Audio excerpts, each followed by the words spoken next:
Olá você, seja bem-vindo ao Em Comum Podcast. Eu sou o Anderson Veiga, ao meu lado está o Edmar Chaves e hoje temos um convidado especial, professor de História, pastor Júlio César.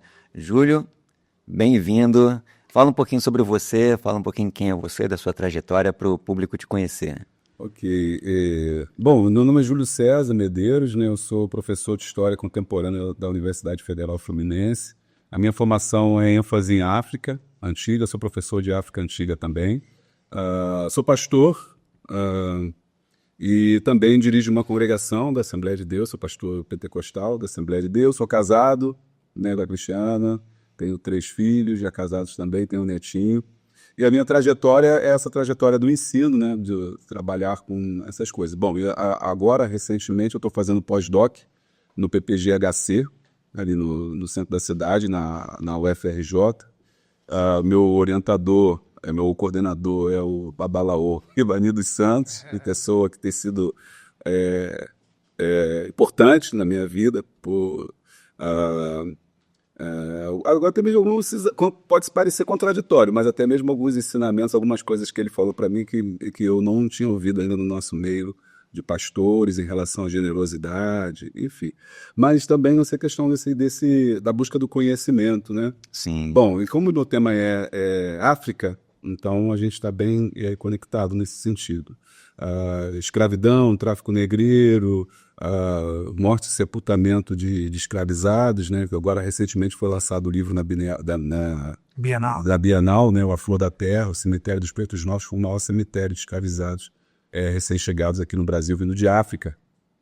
E esse trabalho é um trabalho que tem dado visibilidade àquela região do Cais do Valongo, que é também minha área ali, Cais do Valongo. Então, as minhas pesquisas elas são sobre saúde, adoecimento, porque eu fiz meu doutorado na Fiocruz, né? Então ali trabalha com saúde e adoecimento, populações quilombolas, africanos, afro-brasileiros, doença falciforme.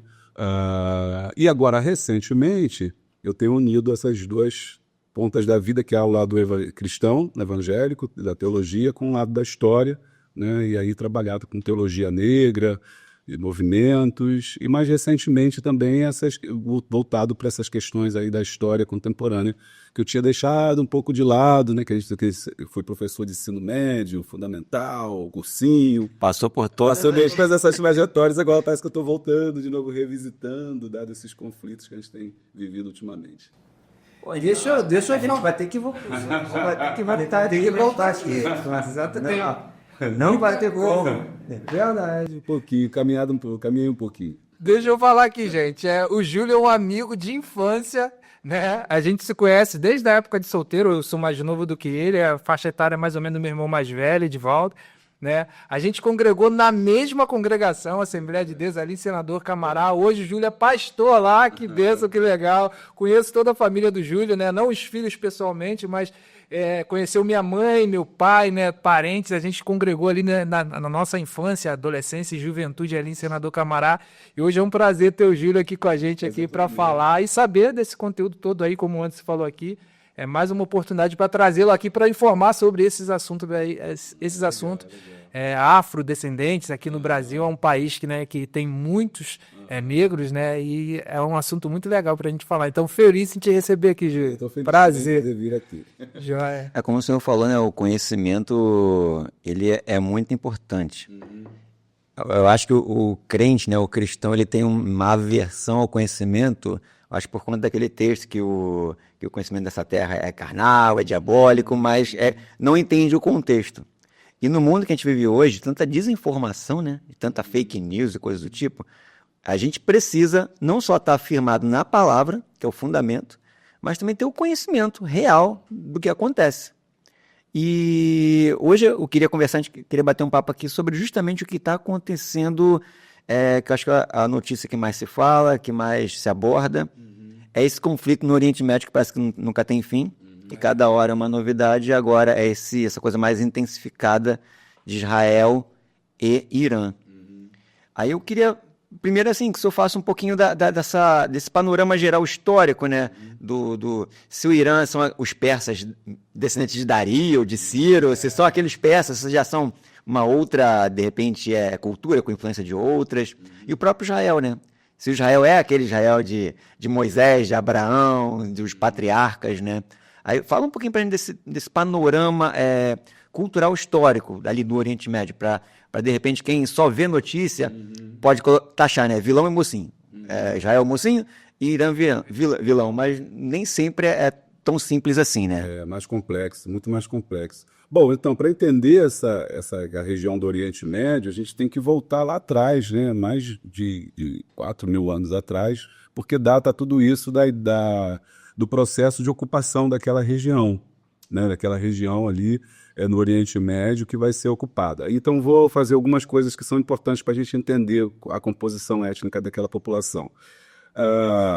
Bom, então existem ali grupos nômades, né? Isso é mais lá para os anos 10.000 antes de Cristo, enfim. Depois, quando passa a ser sedentarizado, aí vem surgindo as primeiras grandes nações. Então, essas primeiras grandes nações, você tem Ur dos Caldeus, que é a Babilônia, que é uma das mais antigas civilizações. Seria o Iraque hoje? Que seria o Iraque, isso, justamente, que seria o Iraque hoje, que também sofreu um processo de destruição na Guerra dos Estados Unidos, inclusive se perdeu muito material arqueológico da época que foi invadido, então você tem essa parte. Então, é uma das civilizações milenares mais antigas que ela só o Egito, aí vem o Egito, né, no norte da África, ali no delta do Nilo. E você tem a Síria, mais ou menos, que viria a ser a Síria, mais ou menos onde está a Pérsia hoje, ou no caso o Irã. E no centro desse problema todo está essa região de Canaã, entendeu? Que é chamada hoje de Palestina. Então, essa região era uma região, como é que eu vou dizer? Que era uma região que era o quintal desses grandes impérios.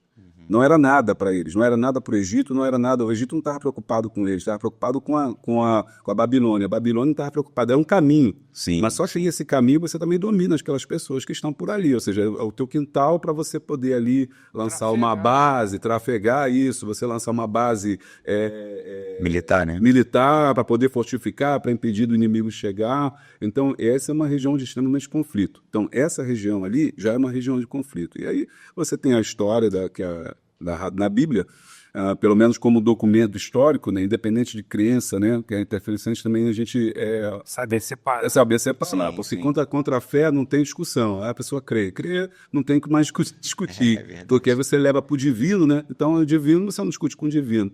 Então a gente tem que pensar de uma forma racional, ver a Bíblia como um documento histórico, e ela é um documento histórico. A gente pode criticar, mas é o registro, que se registra. Então, essa formação desse povo vem lá de Ur dos Caldeus, através do processo de Abraão, que os cristãos sabem bem, né?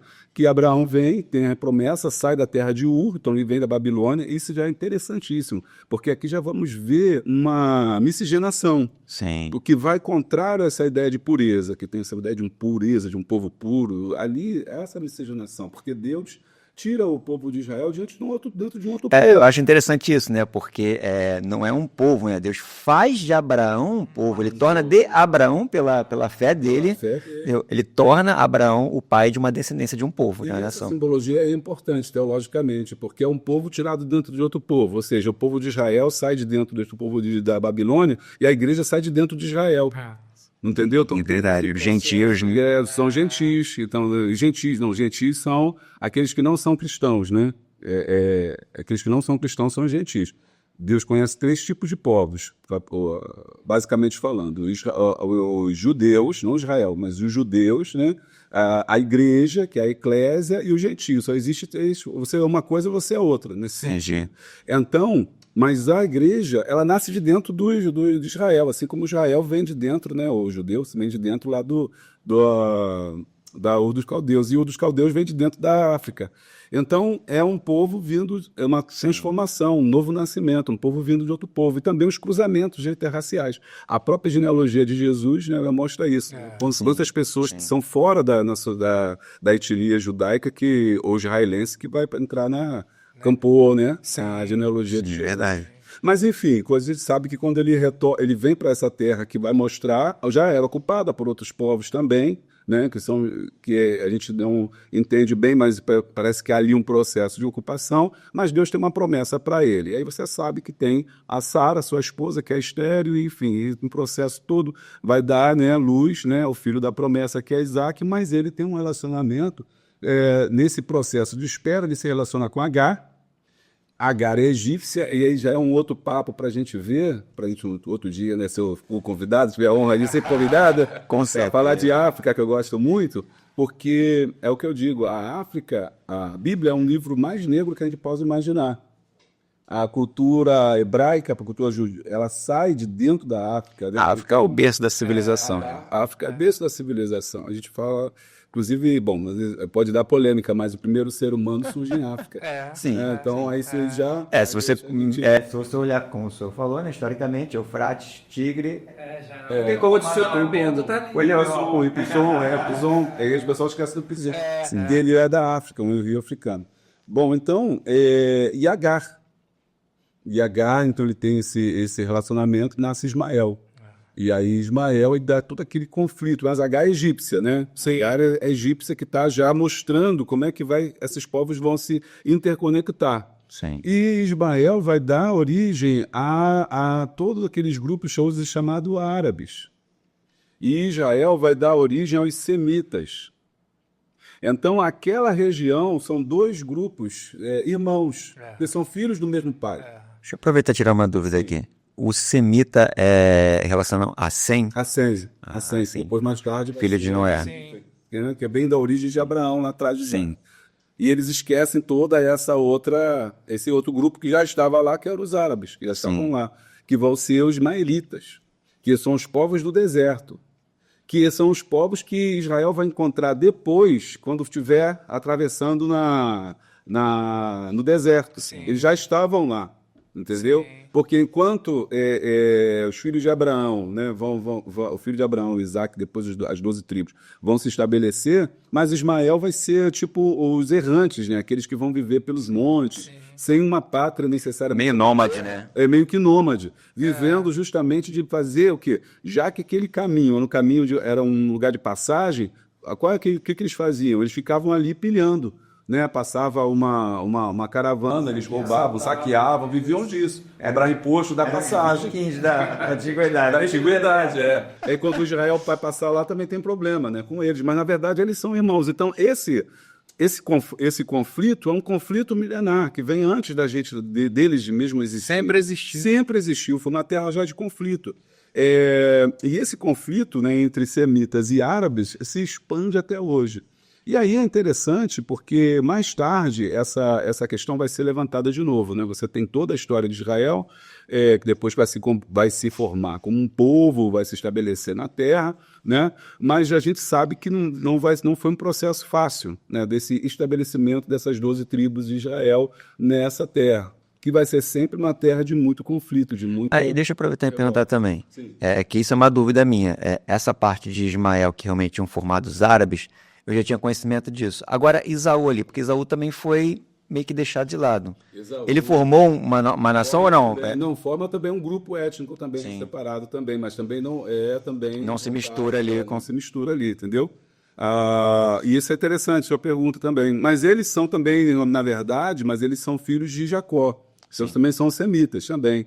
Então também tem a mesma origem. Então só tem os dois grupos ali. Ou você é semita ou você é árabe. Entendeu? São dois grupos étnicos grandes. E o mais interessante é que todos esses grupos reivindicam a paternidade de Abraão, né? Então, de fato, quando vem lá na frente, né, que a gente está pulando assim já para 645, o surgimento do Islã, que é liderado por Maomé, o que Maomé faz é retomar esse mito, ou retomar essa história e dizer assim, não, nós também temos o mesmo Deus, inclusive a nossa religião é também uma religião monoteísta, porque essa é a discussão judaica, é uma religião monoteísta, ou seja, tem um único Deus, e ali em Canaã tem vários... Era basicamente o que diferenciava ele dos outros povos, né? Justamente, essa era a proposta da mãe divina. Que eles fossem, como a gente estava conversando antes de entrar, que eles fossem um modelo para as outras nações. Sim. Esse é o propósito de Deus para aquele Israel ali que foi colocado, não que a gente tem hoje. Você está aqui nesse processo, nem que vai ser depois. Que o pessoal confunde muito o que vai acontecer depois, achando que está acontecendo agora. Sim. Entendeu? Porque Deus realmente tem um propósito para Israel, né? Mas não agora nesse momento, não agora nesse contexto desses conflitos. Então, quando Maomé surge em 645, fundando o Islã, ele retoma essa ideia, dizendo que ele também, o grupo dele, os árabes, também possuem uma religião monoteísta, que não é a religião judaica, mas que é o Islã. E reivindicam também o mesmo pai, falam, nós somos filhos do mesmo pai, Abraão.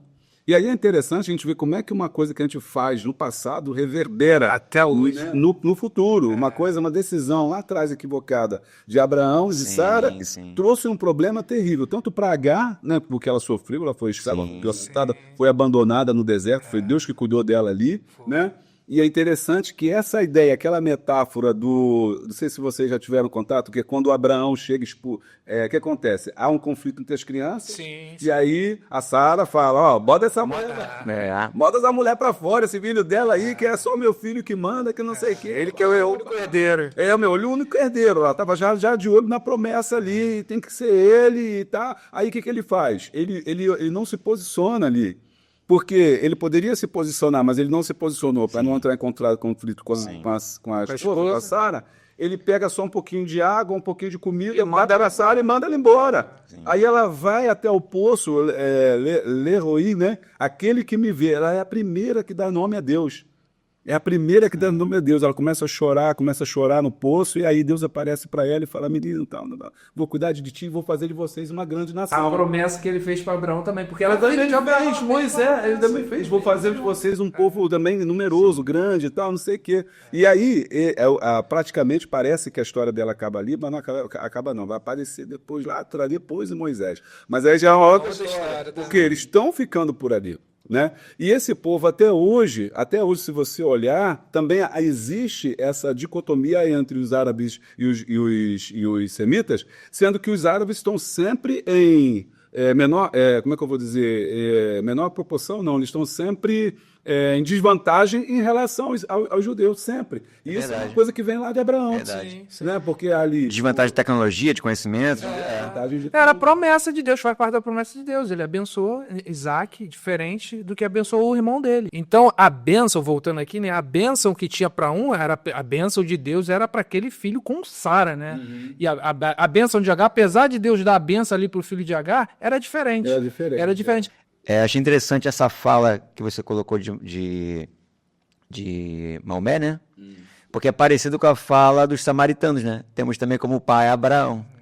Então você vê que sempre tem os povos querendo reivindicar, tipo, não, vocês não são os únicos. O confronto e o conflito está todo gerando em volta de uma terra, que é a promessa que Deus fez, né? Vou colocar vocês na terra que mana leite e mel. E alguns acreditam que essa terra que mana leite e mel é justamente hoje o conflito por duas coisas importantes. A água, que ninguém fala, e o petróleo. Porque é um dos lugares mais, cobiçados do mundo. O Oriente Médio é aquele local, esse local do Levante, esse local desprezado aos olhos daquelas grandes nações, porque era visto só como um local de passagem, mas a terra é um local de disputa, porque Jerusalém ela é a central do mundo. Então eles dizem que quem dominar Jerusalém domina o poder geopolítico. É o centro da terra. Eu tinha ouvido isso, né? Parece que nas rotas da seda, né? Tinha que passar obrigatoriamente por Jerusalém, né? Para ir por todo canto do mundo, passar por Jerusalém. Justo. E aí também a questão do confronto em busca de água, a questão do petróleo que nós temos hoje, que eles não sabiam que era, né, antigamente, né? Mas o betume já aparece lá, né, com Moisés e tal, aquela história do betume. Betume é o óleo que está lá embaixo, é o petróleo, que já é usado nas embarcações lá no Egito. Então é uma terra rica, mas está lá embaixo. Escondida. E em volta disso tem todo esse conflito, né, dessa busca aí por essa terra, para a posse da terra. E aí o que o Islã vai fazer? Vai reivindicar essa terra, dizer, não, essa terra também nos pertence. Mas antes de a gente chegar no Islã, a gente tem que entender, então, né, como é que o Islã chega nessa história. Então você tem o povo de Israel tem o processo do Egito, vai para o Egito, volta do Egito, basicamente, portanto, e depois vamos se torna povo, entra na terra de Canaã, finalmente, né? E aí você encontra já os jebuseus, amorreus, heteus, mas esses aí são oriundos lá, segundo a narrativa bíblica, do próprio Ismael. Então já são como se fosse assim. Miscigenações. Já são contrários, são um contra o outro, mas têm a mesma origem. Eles já encontram, enquanto Israel circula, eles já vão direto para a terra, vão se espalhando, e casando e construindo outros laços, de maneira que quando eles chegam lá, já tem um outro povo, que na verdade é um povo que é co-irmão. Nesse processo, né, de construção, você tem o período dos juízes, que aí Deus levantando líderes que vão fazer Só deixa eu porque esse tema me gosto muito. Só para entender, porque assim, lendo a Bíblia, se a pessoa lê meio que sem prestar muita atenção, parece que o povo chegou, estava no deserto, chegou lá, ó, sai fora todo mundo, é a nossa agora. Parece que Israel teve uma coisa de posse, de invasão, aquela coisa toda. Mas aquela terra já tinha sido comprada, certo? Por Abraão ou não? Eles realmente invadiram. Havia a promessa. Abraão morreu sem promessa. Aliás, Abraão morre sem cumprimento da promessa, porque ele é peregrino, né? Sim. Então, inclusive, o campo que ele vai sepultar Sara, o campo de Macpela, é um campo comprado. Ele não tinha. Foi toda a descendência vai ser sepultada ali, mas ele não tinha terra, uma promessa que Deus havia feito para ele. Entendi. Agora, só que tem uma questão que a gente tem que ver o texto como que foi produzido por alguém. Sim, Então, sim. quando a gente vê aquelas guerras que, quando a gente entra na terra prometida, que Josué precisa liderar o povo, e Deus fala, né, assim, olha, vai, mata todo mundo, extirpa todo mundo, a gente tem que entender que o texto que está ali de Josué, ele é produzido a posteriori, depois do retorno, praticamente do retorno lá do povo do cativeiro babilônico. Porque até então Israel é uma cultura oral, não tem livro, não tem texto. Verdade. Era só de boca. Só de boca, era transmitido. Pai para filho e assim. Pai para filho. Tinha testemunha ali. Você vai, é uma sociedade oral. Ela só se torna a religião do livro mais tarde. Porque quando o povo retorna lá do cativeiro, vem agora a necessidade de, Neemias vai mostrar disso, vai pegar os livros, vai ter uma ideia de compor esses livros, escrever esses livros, para ensinar o povo que perdeu a sua origem. Aí também tem como é que eu vou dizer, como é que eu posso dizer sem ferir, né, o meio evangélico cristão, que eu também faço parte, que eu sei que muitos irmãos não vão entender, mas procurando as melhores palavras. O texto é de Deus, mas existe um motivo pelo qual ele é escrito. Sim, e ele dá sempre, como é que eu vou dizer, o ponto de vista de Israel. Entendeu? Sim. Vai lá, destrói. Tem mata. muita política envolvida. Eu sou Deus de vocês, eu sou o Deus poderoso, todos os povos. Mas isso não é que necessariamente. Aí a gente tem que dividir o que Deus falou e o que o homem escreveu. Até porque o Espírito Santo naquela época. Porque tem um processo ali que vai dar legitimidade. Lógico, assim como ao Corão, ele vai dar legitimidade também aos árabes. Assim. Alá é o nosso profeta, Alá é o nosso Deus, Maomé é o nosso profeta, acabou. Então eles vão ter também a narrativa deles lá, justamente, né, dizendo que Alá está do lado deles. Mas da mesma forma, a Torá, a Bíblia, os livros, eles também são compostos nesse sentido. Entendeu? Então a gente tem que separar ali o que Deus realmente falou, qual era o projeto de Deus e o que eles escreveram, ou como eles viram isso. Deus está do nosso lado. Então, no livro de Josué, e Juízes depois, narra justamente esse contexto em que o povo deveria estar na terra. E qual era o projeto de Deus? Qual era o projeto de Deus? Ser modelo. A ideia é que Israel fosse um modelo para as outras nações de uma nação cujo Deus era o Senhor, porque as outras eram politeístas. E a ideia era que elas, olhando para Israel, se convertessem a esse único Deus.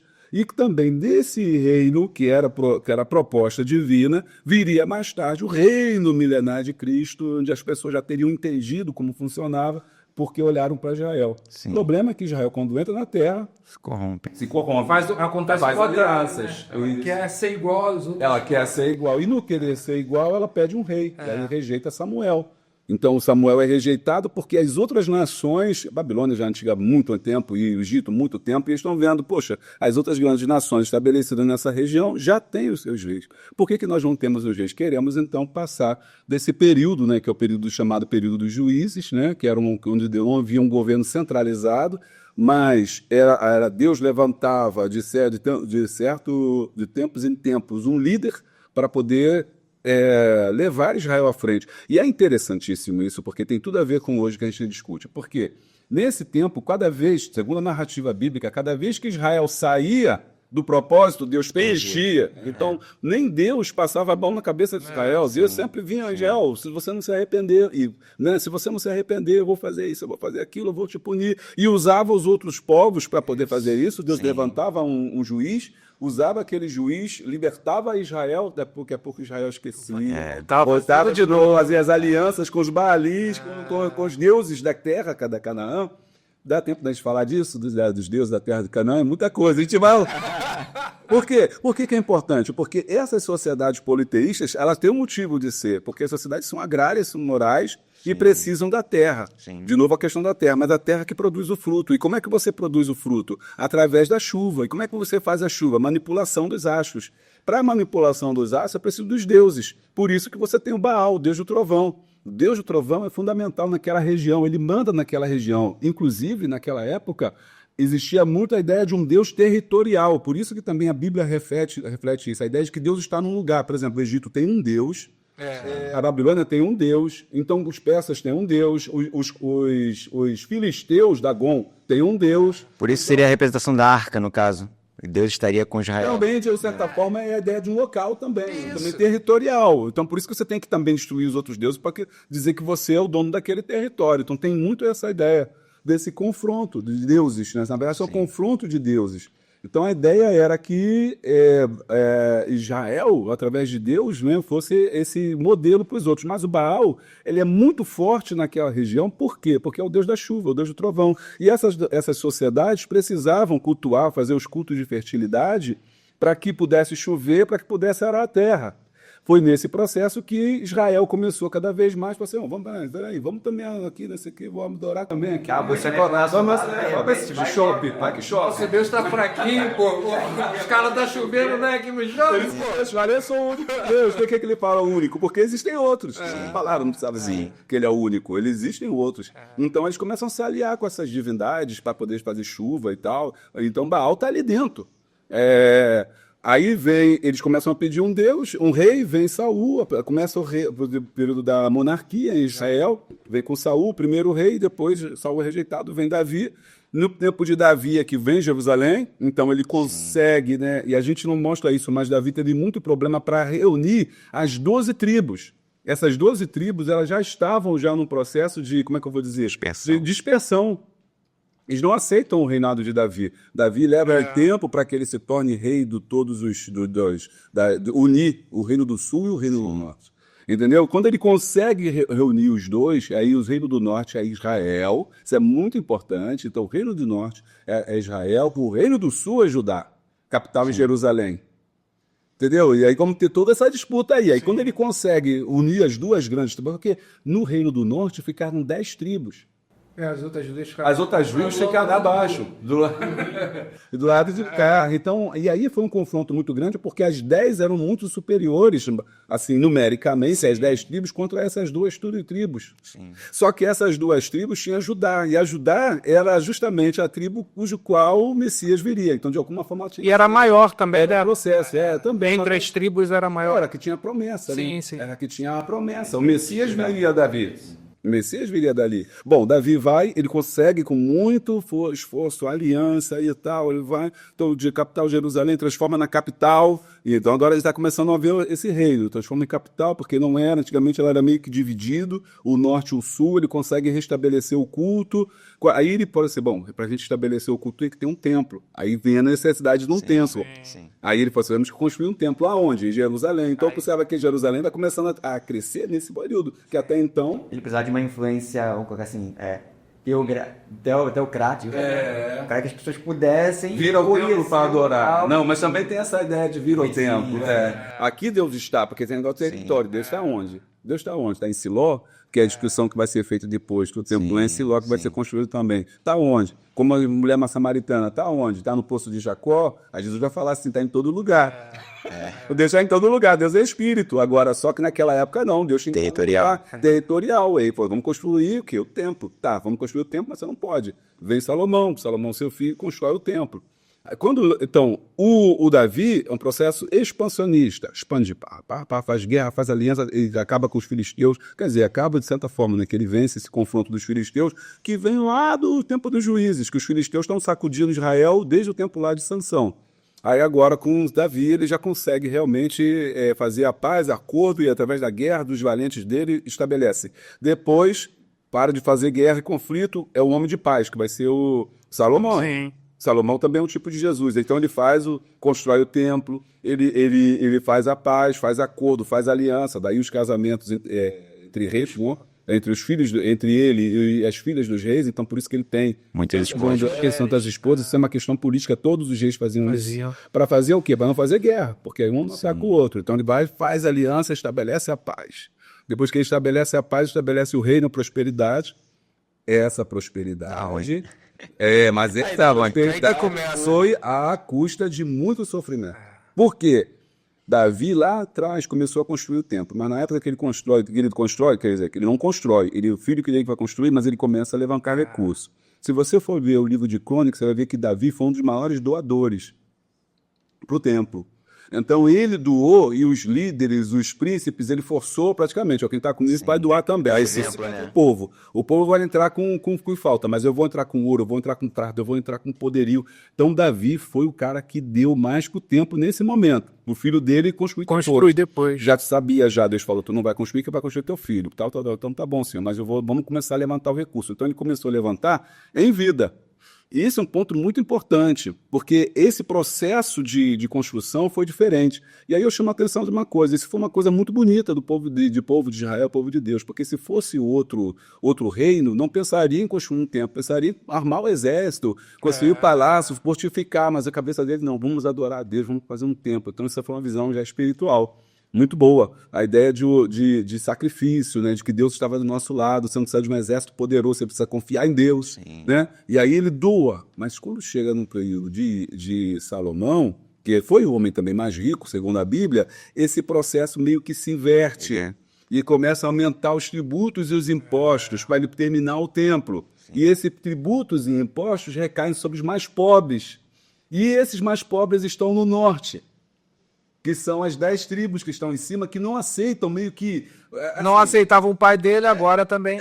Meio que assim, por que tem que ser lá em Jerusalém? Por que está construindo em Jerusalém? Porque a gente está olhando aqui de fora, a gente acha que foi um processo pacífico, mas para quem está morando lá, a mesma coisa. Por que a capital em Bangu? Por que não é em Santíssimo? Um exemplo assim, né? Santíssimo também tem possibilidade, a gente também tem possibilidade, a gente também tem uma terra boa, por que a gente tem que mandar dinheiro para lá? Então, essas 10 tribos já começaram a retomar aquela insatisfação em relação à administração para a construção do templo. Quando ele falece, o que acontece? Divide-se. Racha. Aí vem o racha, que já estava preconizado lá em Davi. Bom, rachou o templo, 10 tribos ficam para cima, 2 tribos ficam para baixo, e aí vem um processo pior. Por que o processo pior? Porque aí se constrói uma outra...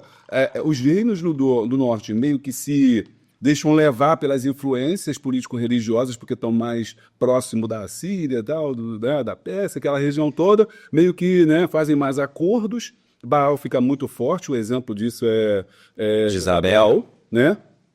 Que vem trazer o culto da divindade do Baal por causa dessa questão da chuva, né? E tem o profeta Elias, que é levantado nesse contexto do Reino do Norte, para profetizar e mostrar que só Deus é o único Senhor. Sim. Então Elias é a contraposição do profeta do Baal, por isso que ele fala a discussão da chuva, está tudo ali, da terra, porque a terra precisa de chuva, e o povo se aliou, o povo não. O líder, né, que é esqueci o marido da... Acabe, ele se alia a ela porque ele vê que... E é interessante, a geografia mostra que nesse processo da divisão das tribos, houve ali muita seca, muita pobreza. Então, você tinha pouca chuva, você tinha aumento dos impostos, carestia, um processo. E assim... Para você viver, os pobres naquele momento eles passam por muita dificuldade, porque você já tem os grandes produtores que começam a emprestar crédito. Então, como é que era o processo? Você sou pequeno agricultor. Todo mundo é agricultor, é uma sociedade agropastoril. Então, ou você está no campo ou você está cuidando de ovelhas. Isso é uma característica ali de Israel, que era até mal vista pelos outros povos também, porque ser cuidador de ovelhas era uma coisa ignóbil, uma coisa, sabe, não era uma coisa que o Egito você não tem, na Síria você não tem, só Israel que era visto com esse povo de ovelhas, muito simples, que é uma coisa rude, sem cultura, sem nada. Então eles não eram muito mal vistos por conta disso, mas eles eram essa sociedade agropastoril. Então eles precisam de sementes, só que eles não têm as sementes, então eles pedem emprestado para poder plantar. Então você pega emprestado, você compra a semente, planta. Se não der, você perde tudo. E aí que é o processo que você perde, você se torna escravo daquele cara que... E é nesse contexto que Deus levanta os profetas menores. Então, os 12 livros dos profetas menores são Deus levantando o povo e falando assim, vocês estão fazendo errado, vocês estão abandonando a viúva, o órfão e o estrangeiro. A viúva, o órfão e o estrangeiro está nesse contexto que a gente está vendo de conflito ali. Sim. Então, a gente vai chegar lá, quando chegar em Gaza, a gente vai ver que o motivo de Deus levantar Oséias para falar sobre o povo, sobre o conhecimento, levantar homens simples no campo para falar que Deus quer misericórdia, não quer mais sacrifício, que vocês estão fazendo é vendendo o pobre por um par de sapato, que esqueceram a lei do Nazireu, porque na lei do Nazireu lá atrás, ou do Jubileu lá atrás, o Jubileu, lá atrás o cara servia durante os 7 anos, depois todo mundo era liberto. As dívidas eram perdoadas, essa lei foi revogada. Então cada vez mais esse camponês se torna um escravo desses grandes produtores. Foi nesse contexto que Acabe desejou tomar a vinha de Nabote. Por que ele deseja tomar a vinha de Nabote? Por que dá de novo a terra? Por que Nabote não vende? Nabote fala, isso aqui não posso vender, por quê? Porque é possessão, é herança, é da terra. E aí ele cismou com a terra. Aí você fala assim, o rei não tem terra? Não, é porque um processo de empobrecimento tão grande que o próprio rei está sem acesso às vinícolas. E aí ele começou a querer desejar, e Deus, então levanta. Então, tudo bem. Nesse processo, né, e o povo se afasta de Deus no sul, no norte e no sul, e vai levantando pessoas, e por que eles se afastam? Eles estão cada vez mais, né, empobrecidos, os reinos cada vez mais fazendo alianças, Deus levanta homens para poder profetizar, fala assim, se vocês não tomarem jeito, vou sacudir de novo. E o reino da Síria vem e faz o primeiro cativeiro. E leva as 10 tribos, em 722. Aí já começa o Salmanaser, né? E ele vai, nesse contexto tem Oséias, que fala sobre esse sofrimento e tudo, desse povo que é levado cativo. 722, as 10 tribos foram embora, essas 10 do norte. Elas desaparecem, levaram para a Síria. E aí ficou só o Judá. Aí Deus levantou o profeta Jeremias para falar assim, se vocês não se converterem, se vocês não voltarem a mesma coisa aconteceu. Deus, ele profetiza, vocês sabem, né? Ele foi preso, por isso que ele conversou com o profeta Chorão, que ele é preso, ele é botar em calabouço e tal, não sei o que, não adianta. E 586, o que acontece? Aí da Babilônia, inclusive é interessante que ele propõe e fala assim, é melhor se entregar. É melhor se entregar, nós vamos entregar, pelo menos vamos pedir a Deus a misericórdia. Aí, então esse cara está profetizando contra nós. E aí botaram no calabouço, que eles odiavam a Babilônia. Aí a Babilônia vem em 586, e esse processo são 3 levas sucessivas, né, de cativeiro. A primeira leva Daniel, né, Nabucodonosor, quando Nabucodonosor ele leva os intelectuais, né? Intelectuais, a elite, tem todo um processo por conta disso. Os príncipes daquela época. Os príncipes, e existe a ideia, né, de você levar os príncipes para poder dar a eles a cultura e fazer uma nova elite cultural, né? Depois 586, então 586, 605, 597 tem outra, termina com os 586, a terceira, né? Então foram 3 levas consecutivas de destruição ali. Bom, e aí a gente sabe que nesse processo Nabucodonosor cai, assume os persas agora, os medo-persas, aí vem Ciro, Deus levanta Ciro, aí tem todas aquelas profecias, e Ciro manda retornar o povo. Só que quando Ciro, então, permite o edito de Ciro, o famoso edito de Ciro, inclusive tem um documento, né, o Cilindro de Ciro, que mostra ele falando, né, do retorno do povo de Israel, liberando o povo de Israel. E é interessante, porque ele dominou a Babilônia, então o que ele já encontra? Muitos persas ali, muitos judeus daquela região, então você começa a liberar esse povo, manda eles voltarem cada um para a sua terra. É uma mudança de paradigma governamental. Até então, os países tinham essa questão do cativeiro. O que era o cativeiro? Era pegar o povo e levar para dentro da sua cultura e inserir neles a cultura, para que eles se tornassem também membros do seu grupo. Agora deixa eu abrir uma aspas aí, que eu acho que é algo que a gente passa batido, né? Porque quando fala assim, levou o povo do cativeiro para a Síria, para a Babilônia, parece que você deixou a cidade deserta, mas não, ficou muita gente, só que justamente os mais pobres ficaram na terra. Inclusive os samaritanos. Sim, não, aí a possibilidade desses povos se misturarem mais, Sim, se justamente. corromper, é muito, muito, muito maior. Então, Sem liderança, sem liderança. Não, essa ideia de que levou o cativo, a gente pensa logo, levou todo mundo cativo, não, levou só os cabeças, os caras mais importantes. Entendeu? Os reis, mataram os reis, para não deixar uma, como é que eu vou dizer, uma linhagem real, então mata os reis e tal. É mais ou menos o que Jesus fala, né? Ferirá o pastor e as ovelhas se dispersarão, e é o que acontece, né? O povo começa a misturar, começa a se voltar para outros O deuses. que acontece é isso, quando o povo retorna agora para a construção, já tem um povo ali, por exemplo, os samaritanos, que já tinha um local onde adorava, porque no momento que não tem mais templo, eles começam a adorar onde? Porque a necessidade de um lugar, lá no Poço de Jacó. Sim. E aí vão em torno do Poço de Jacó, eles constroem a sua espiritualidade, a sua religiosidade. Aí os judeus voltam, retornam, né, no caso, e vamos construir agora um templo. Peraí, mas a gente Já tem Aí começa a disputa. Sempre essa... E aí o cara começa... Aí, olha só que interessante, aí começa a teologia do templo. Porque para você entender, para as pessoas entenderem a importância do templo que vai ser reconstruído, que é o segundo templo, né? Você vai ter que fazer que o povo entenda, compreenda quem é, quem são, quem é Deus, que esse povo não viu nada, eles pensaram que você está no cativeiro, eles nasceram no cativeiro, não tem nada de... Aquelas histórias que passavam de pai para os filhos, de repente nem passou. E agora tinha que fazer a compilação. Aí tem a construção desses livros que estão para trás, que eles não conheciam ainda, que vão ser produzidos. E em volta deles uma ideia de sacrifício, uma ideia do templo, da ideia de centralidade do culto, mas tudo isso tem um motivo, né, para você, político-religioso também, a gente não pode esquecer. É a Bíblia, mas tem também um motivo ali, porque o homem que escreve, certamente ele está ali também por trás. Bom, quando chega no tempo de Jesus, você sabe, bom, Israel fica ali, né, se mantém ali, mas sempre uma nação pequena. Agora nós temos esse novo espaço, né, capital em Jerusalém, e já comungando com vários grupos ao entorno. E aí, uma pergunta também. Quando tem essa liberação de volta, no caso ali de Ciro, que aí vem ali, Neemias faz a parte dele, Esdras faz a parte dele e tudo mais, eles reconstrói o templo. Só que a gente está falando de sul, né? Do sul de Israel. O norte, como é que estava? Desapareceu. Outras nações foram pegando ali espaço, pegando. A gente chama das 10 tribos desaparecidas. Aí se você entrar na internet, você vai ver teoria de tudo. Eles vão dizer que deu origem nos Estados Unidos, deu origem não sei o quê. É verdade. Já vi isso. Das 10 tribos que sumiram. É uma coisa... São 10 tribos desaparecidas. Inclusive, muita gente diz, então, que Israel não é mais Israel. Eles são judaítas. Por que judaítas? Porque são aqueles remanescentes do Judá, que é esse sul. Sim.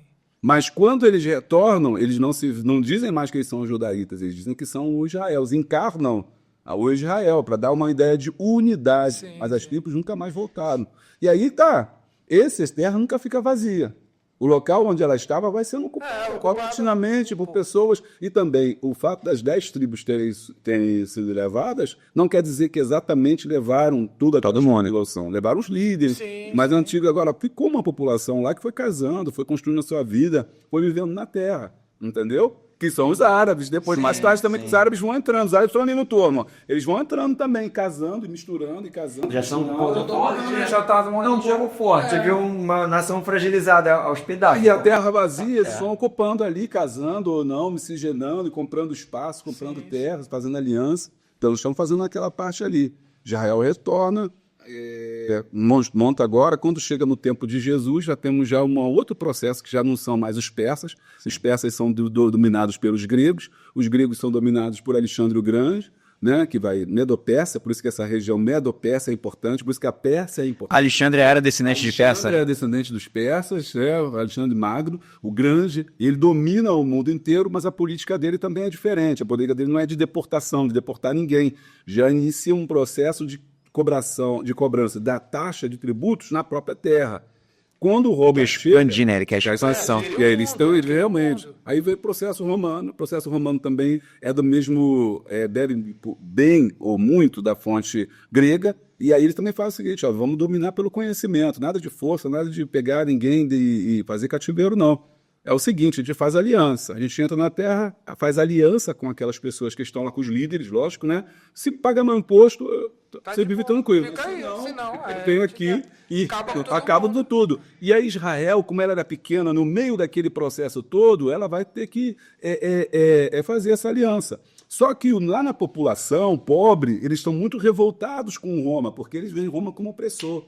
Quando chega no tempo de Jesus, pô, fala pra galera, vai estar legal, assim, dá para entender? Tá ótimo, tá ótimo. Tá dentro do que vocês realmente... Eu vou chegar lá, mas dei uma volta, mas não é, cara. Não. Se existe em história, não tem um processo assim, sim ou não. Não é sim ou não. A coisa é muito mais complexa.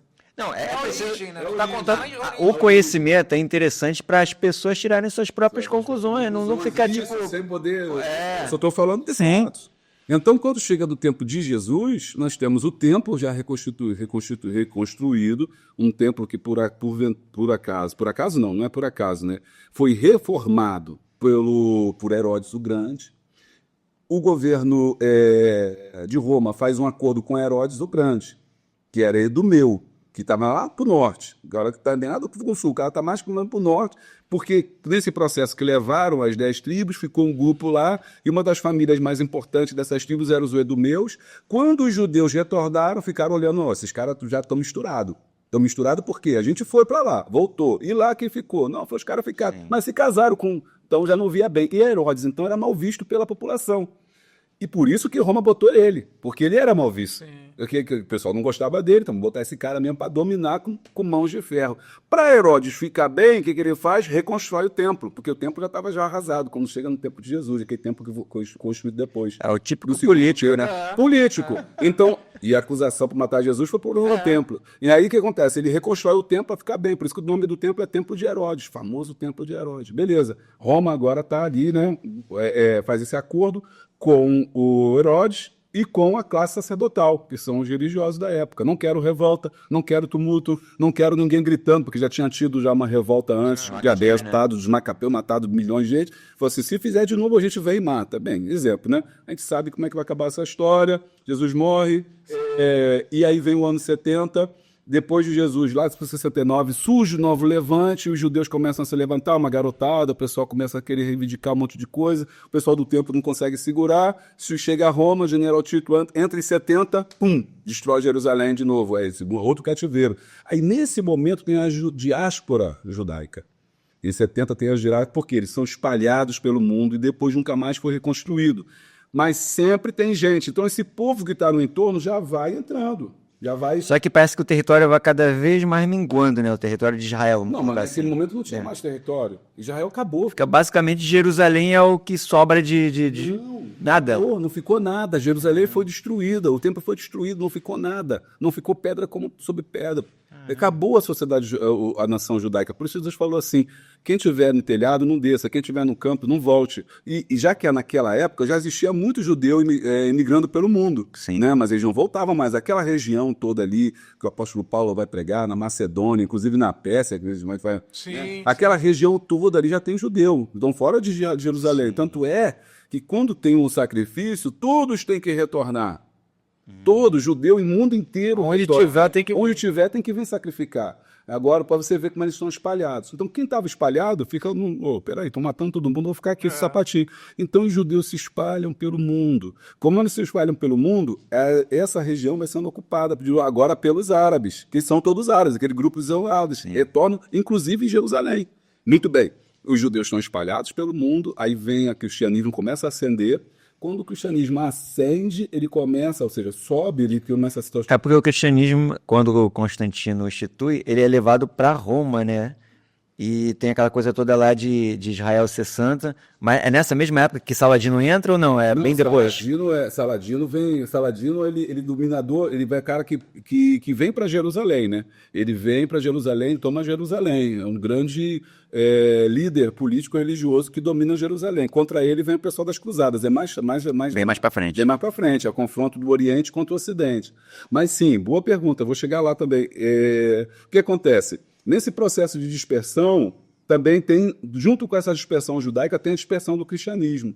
E o cristianismo vai chegando na Pérsia, na Arábia, em todos os lugares ele vai chegando sem a bandeira de cristianismo, não, de cristianismo. Você é Cristo, estamos pegando Cristo. Sim. Quando o Império Romano, depois Constantino, ele vem e traz lá o edito de Constantino e acessa a perseguição aos cristãos, e aí sim o cristianismo toma uma roupagem, começa também uma ideia de perseguir aqueles que mataram Cristo, eles são os judeus. Então os judeus estavam espalhados pelo mundo ficam mais, né?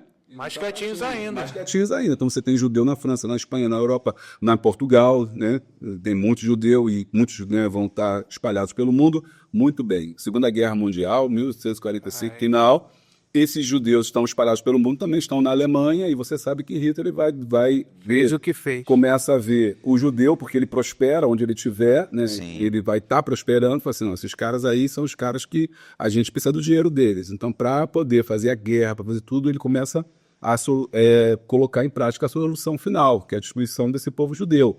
E aí começa o processo do Holocausto, que vai culminar com o Holocausto com a morte de 6 milhões de judeus, porque ele precisava do ouro, os caras eram grandes rentistas, eram banqueiros, eram caras que tinham dinheiro, né? Ele vai usar esse dinheiro para poder fazer a guerra. Quando vem esse processo da morte dos judeus, o mundo todo, ninguém sabia que estava matando os judeus, coitados dos judeus, vamos criar. Então, o problema é que não existe um lugar para eles, foram deportados, né? Sofreram a diáspora no ano 70, e até hoje não tem pátria, era o único povo sem pátria, assim também como aquelas pessoas que lêem, agora esqueci o nome, que até hoje não tem, cartomantes, que são geralmente cartomantes.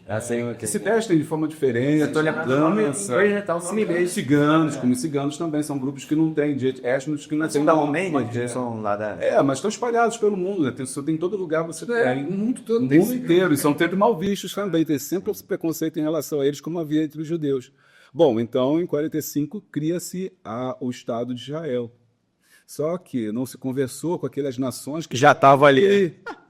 E antes disso, nesse meio tempo veio o Islã, nesse meio tempo até a Segunda Guerra veio o Islã em 645, Maomé, e habitou, já começou a tomar Jerusalém. Jerusalém ficou na mão deles.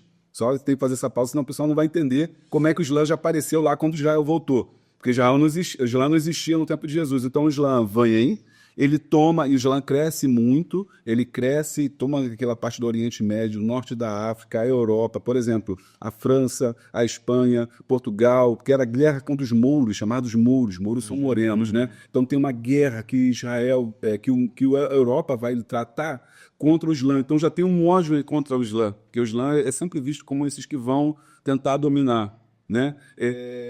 E aí o que acontece? Eles tomam a capital de Jerusalém, habitam ali em Jerusalém, e aí tem as cruzadas. Em 1095, o Papa Urbano começa a conclamar os europeus para tomarem a Terra Santa, porque a Terra Santa está na mão dos infiéis. Aí é um processo de demonização dos árabes. Sim. É um processo porque até então essas pessoas que estavam lá se viam como irmãos e co-irmãs.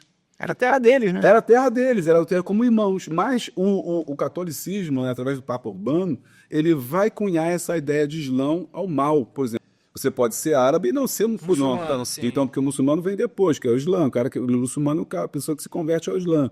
E dentro ainda tem um passo. Agora, dentro dos muçulmanos ou do Islã, nem todos são radicais. Sim. Porque tem os radicais, realmente, e tem aqueles que não são radicais, como no Brasil temos comunidades muçulmanas, isso são radicais, não tem nada a ver com esse conflito, entendeu? Então as pessoas misturam muito. É a mesma coisa de israelita e israelense. Israelita não existe mais. Israelita foi aquele grupo lá que eu falei das 10 tribos no texto. Sim. Aquele agora é israelense. Israelense é todo mundo que nasce no solo de Israel. É uma identidade, israelense. Não tem nada a ver com religião. E tem o judeu. Judeu já é outra coisa. Judeu é a pessoa que se converte ao judaísmo, que pode ser israelense ou não. Qualquer um. Qualquer um pode se converter. São coisas diferentes, que a pessoa lê lá, é tudo igual. Não é tudo igual, não. Tem essas diferenças que são importantes. Bom, então, os árabes estão dominando Jerusalém, vêm as cruzadas para tentar destruir, né? Retirar, e faz a Guerra Santa. Foi nesse momento que começou a se pintar. Mas nessa época aí, em 70 foi destruído todo Israel, inclusive o templo. Foram os árabes que reconstruíram? Não, não tem templo. Não tem tempo nessa época? Não tem tempo mais, o templo está destruído. Até é santa, mas está tudo destruído. Só temos agora um muro de lamentações, só sobrou aquilo ali. Sobrou aquilo. Mas aí foi o conflito. O conflito era tentar reconstruir o templo. E aí os muçulmanos vão, mas eles não estão preocupados com o templo, porque tem a mesquita. A Kaaba está lá. Então, para eles, tem um outro lugar de adoração. Sim. Então, eles não estão se portando... Que é próximo, né? Que é próximo. Que é próximo uma da outra. Mas eles não estão nem aí pro tempo. Porque eles têm o lugar deles de adoração. E reivindicando Abraão por pai. Aí você tem o processo das cruzadas, que é um processo muito triste da história, porque o que acontece? Pessoas da França, da Espanha, de Portugal, essa elite que a gente vê nos filmes de cavaleiros medievais, então eles montam essas expedições para tentar libertar a Terra Santa. E aí já começa a se criar uma ideia do mal, do demônio, a ideia de que Maomé é o demônio, que os muçulmanos são demoníacos, que eles fazem coisas terríveis, que eles estão profanando a Terra Santa. Aí começa essa ideia também, que é uma construção de uma Terra Santa, de uma Terra Sagrada, que pertence a Deus, que é Jerusalém. Aí começa a construir essa narrativa bíblica para justificar a dominação de Jerusalém.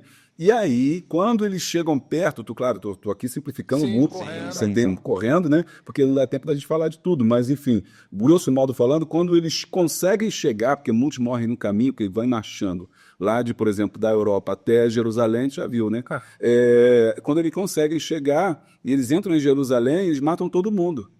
E aí os árabes ficam pensando assim, como é que pode? Por que vocês estão matando a gente? E tomamos a Terra Santa. Aí tem todo o processo de Saladino, que é o líder que vai tentar entender por que eles estão sendo mortos, que não estão sabendo, que não tem nada a ver com o judeu que viveu no ano 70, os caras com 645, e por que os cristãos estão fazendo isso, se eles dizem que são de Cristo. Por que eles estão matando as pessoas com espada?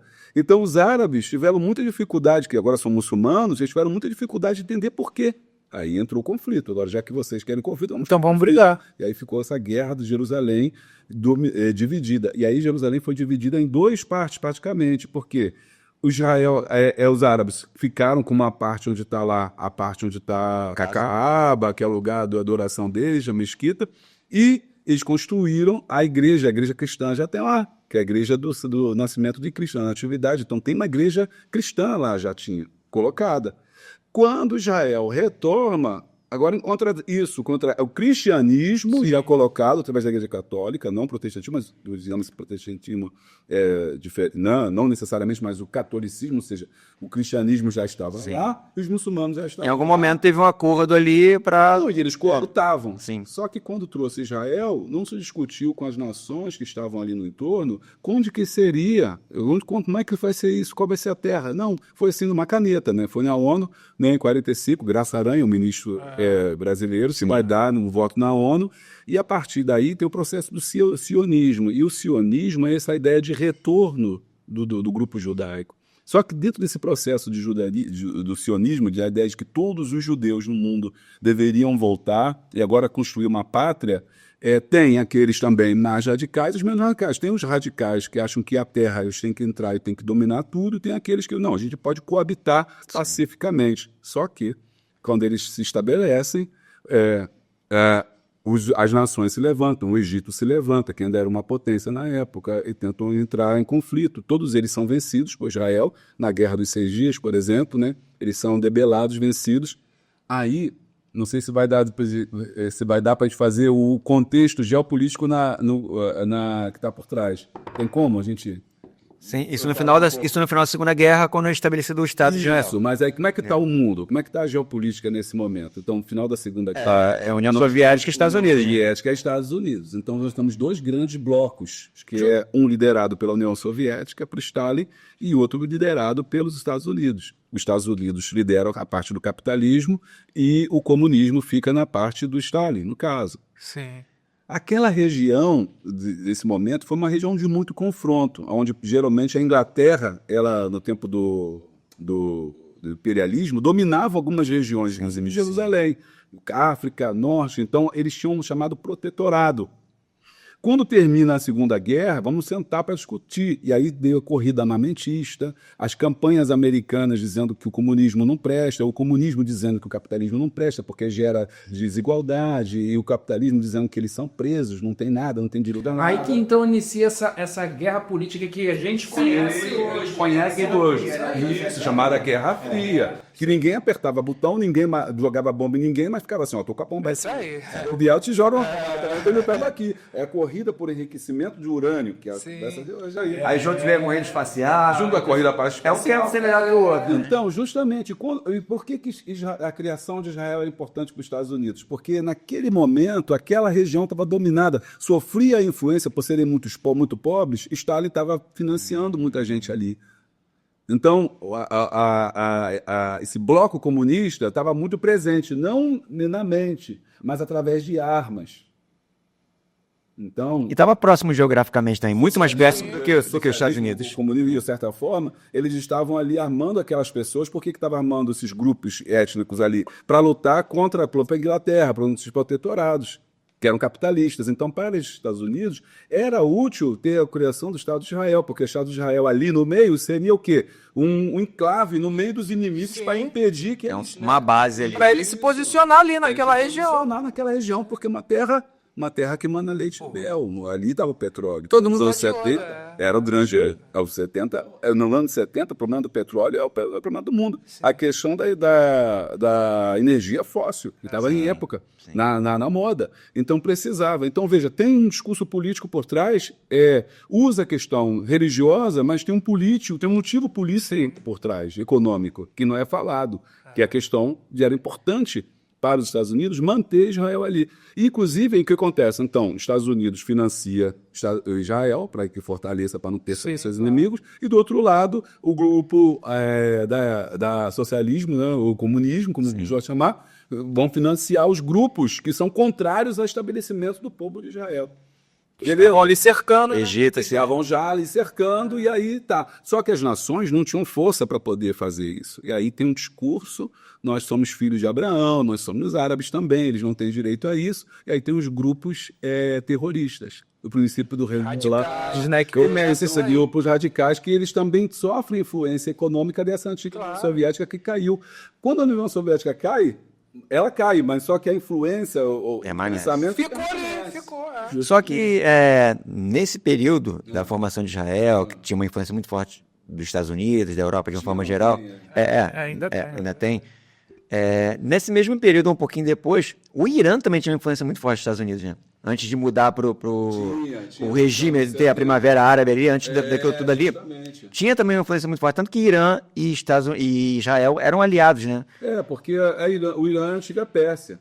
Então é um povo que já tem um contato milenar entre eles. O Império Otomano acaba também na Segunda Guerra, né?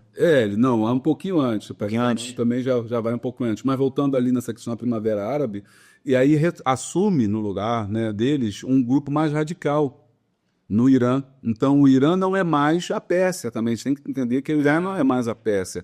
Assumem grupos radicais que são contrários a Israel, são inimigos de Israel. Isso aí é verdade. O Irã é inimigo de Israel. Ou seja, por quê? E ele financia, de certa forma, esses grupos extremistas. Um sapato, mas ele vai ali, Hezbollah e outros grupos são financiados por eles. Sim. Então, e eles também procuram, e isso é verdade, o enriquecimento do urânio. Sim. Porque desde a Segunda Guerra Mundial se descobriu quem tem a bomba atômica vai do Entendeu? Então, mas aí o que acontece? Nesse processo de estabelecimento do Estado de Israel, houve muita também violência, também do parte de Israel, tanto da parte de Israel quanto da parte dos povos que moravam lá. Por quê? Os povos que moravam lá eram povos que não tinham como competir, porque o capital americano injetado em Israel era muito forte. E os judeus espalhados pelo mundo inteiro eram muito ricos, são muito ricos. Então eles conseguem formar um estado belicoso, maior exército, tudo isso. E aí eles vão formando, com aquelas pessoas que já moravam naquela região, a famosa faixa de Gaza. A faixa de Gaza é cerca de 41 quilômetros, se não me engano, perto ali do mar, onde eles vão ser colocados em acampamentos, entendeu? É tipo campos, não são campos de concentração, mas são tipo acampamentos. Então, eles vão, por quê? Eles estão criar o Estado, mas só que já tinha gente ali. O que ele faz com esses árabes? Eles vão jogando para essa região chamada faixa de Gaza. Nessa faixa de Gaza, então, eles não tinham escola, eles não tinham água, eles não tinham comida, eles não tinham mercado, eles não tinham nada. Era tendas. Mas nesse acordo da criação do Estado de Israel, também não foi criado junto o Estado da Palestina? Não, era a proposta que mais tarde se criasse o Estado da Palestina. Mas essa proposta não foi à frente. Entendi. Por quê? Na verdade, quando Israel estabelecido, ele não tinha essa política expansionista. Ele só queria seu lugar. Ele só queria sua terra. E ele, ao querer só a sua terra, só que não foi conversado, ele foi atacado. Então, isso também é a verdade. Então, é aquilo que eu estou falando. Todo mundo tem razão, também ninguém tem razão. Sim. Porque eles também não queriam destruir os árabes. Não tinha essa ideia de destruição dos árabes. Mais tarde é que, por serem atacados, também vai começar a nutrir essa ideia de que nós precisamos desse espaço, precisamos destruir aquelas pessoas. Mas a faixa de Gaza já está lá atrás. Sim. Ou seja, é a construção de um espaço de contenção. Por quê? Porque esses árabes eram vistos como ameaça. E como eles não tinham força política, econômica, social para lutar contra os israelenses, eles começam a sabotar, a fazer ataques, ou seja, entrar num local e matar um judeu, ou israelense no caso, matar um israelense. Então, vamos cercar esses caras. Aí foram criando os campos de refugiados. Que é o campo a região de Gaza, que hoje é chamada de Gaza, e naquela época era um campo de refugiados onde essas crianças mulheres todos viviam. Aí foi um campo fértil para o terrorismo, porque é dali que o Hezbollah vai começar a alimentar a ideia de que, está vendo, eles estão errados. São os opressores. Somos opressores, temos que lutar pela terra, nós também somos filhos de Abraão, nós também somos... E aí vem esse... Então, por mais que Israel não seja santinho nessa questão toda, vamos dizer assim, quem começou a briga é aquela brincadeira de criança. Cospe aí, se tu quem cuspe primeiro, os caras que foram lá e incitaram Israel. Você avaliando toda a história lá dos 6.000 anos atrás e mais, você percebe que essa influência ocidental, que é um incômodo real para eles. Tacaram um lema, é um incômodo real, entendeu? Foi. Porque foi que ele, se a gente voltar lá para, por exemplo, para os muçulmanos que estavam quietos lá, e de repente pelas cruzadas começaram você vê que não é, né? Eles vão levar sempre para a questão religiosa, mas é uma questão geopolítica forte, porque é realmente o Ocidente, a Europa, que já esgotou seus recursos, que olham para ele, opa, galinha dos ovos de ouro. Isso aí. Então, assim, eu não vou largar esse osso, eu vou mesmo. Aí virou uma guerra, vamos dizer, mundial, que gerou as... E não é a guerra. Por que os Estados Unidos se meteu agora? Porque não é guerra de Irã com Israel, não é guerra. É interesse na Entendeu? guerra. Sim. Interesse Tipo, na cara, eu guerra. não posso perder isso aqui de jeito nenhum. Quem pegar isso aqui vai dominar o mundo. Porque basicamente só sobrou Israel, né? Só sobrou Israel, não tem mais nenhum outro país.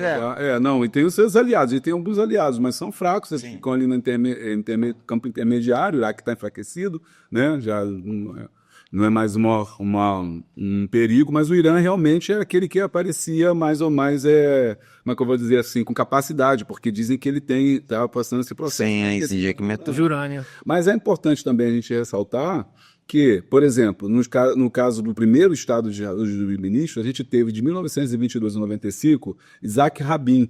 Ele era um pacificador.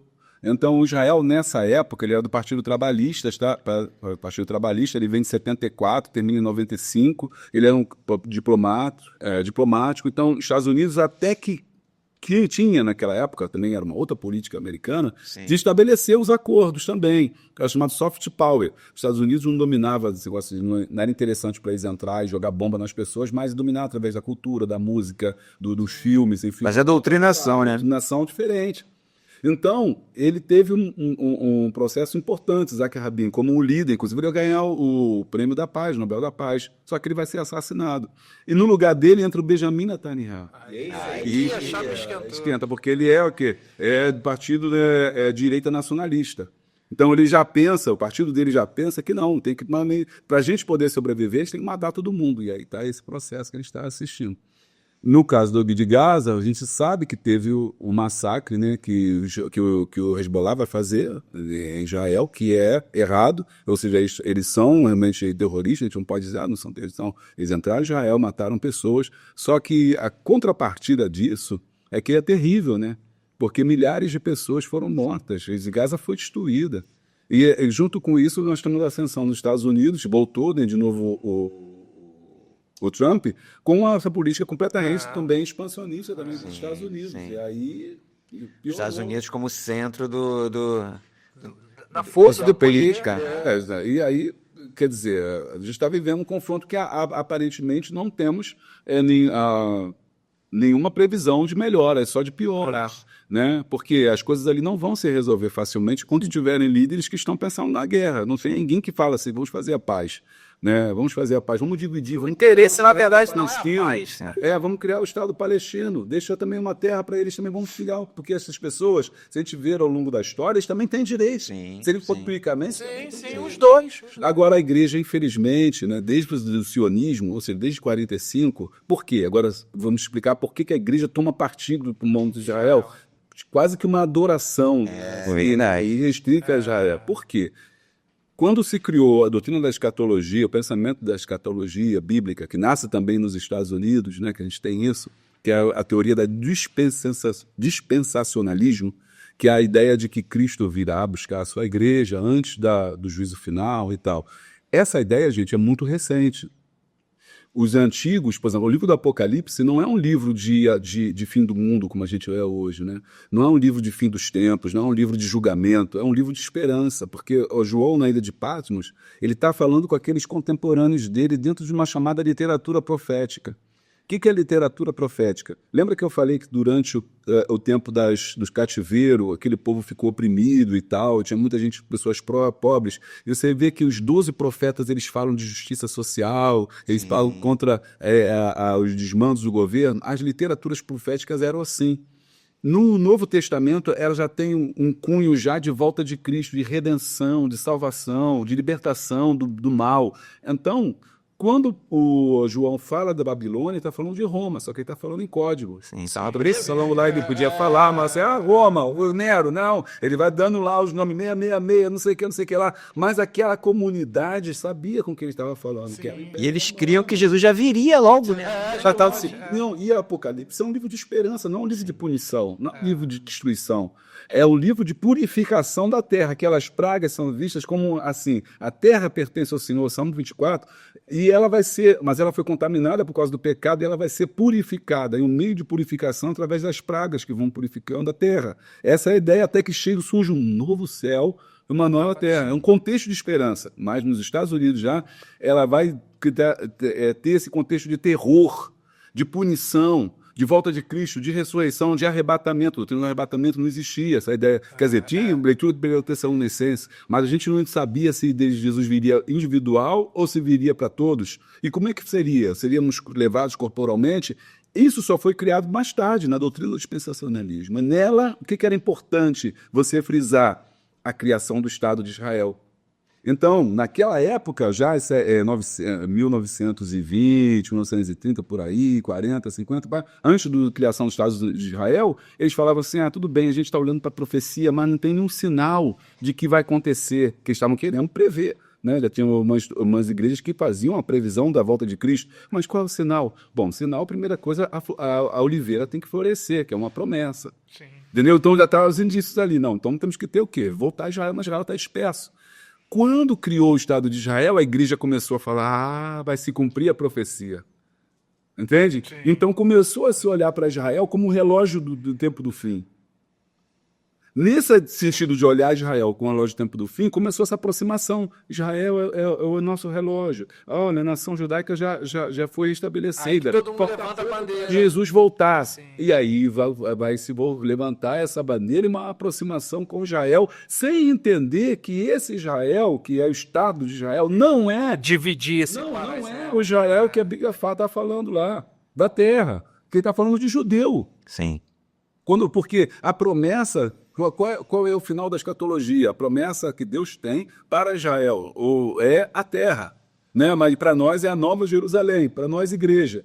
Mas quem é esse Israel? Esse Israel não é o Israel Estado. Israel é judeu, aquela pessoa que é povo de Deus, nesse sentido, que é o judaico, não necessariamente o israelita, o israelense. Então, aí, por não saber, a pessoa confunde. Não, se tem Israel, então esse Israel é bíblico. Não, Israel não é o Israel bíblico.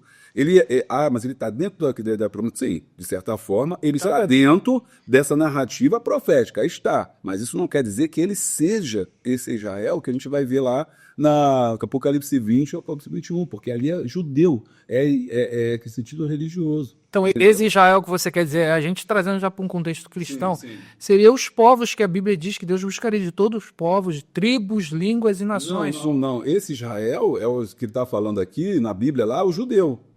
Sim, que sim. quer espalhar A da pro promessa. mundo. O filho da promessa, filho de Abraão, é esses aí.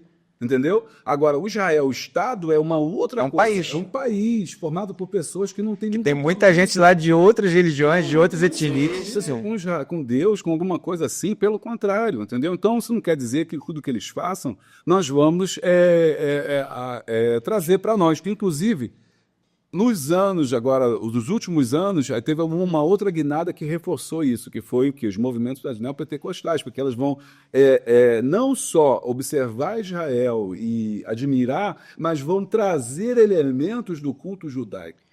Você vê bandeira de Israel. Bandeira de Israel, é a Arca da Aliança, é o menorá, é o candelabro, bota no púlpito, se veste com... Rapaz, então isso virou uma febre.